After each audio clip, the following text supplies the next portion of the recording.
كيلو سوداني صديقي؟ حسن صديقي افضل كيلو سوداني عندي صديقي. انا مش عايز بقشره، ماذا؟ انا عايز سوداني كده عاري؟ حلواني قشره ام عاري؟ عاري.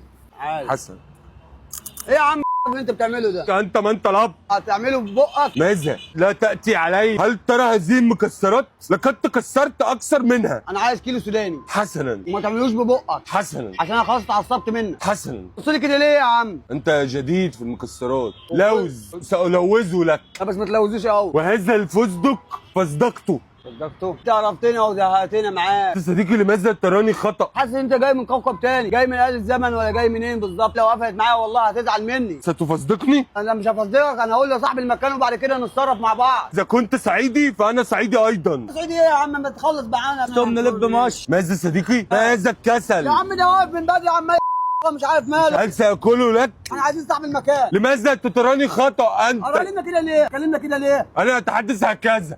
لا، لا. يا عم بقول لك عايزين بتاع ثواني. كلمنا بسنانك تابعنا ايه يا عم؟ أنت جلوم كثيرا.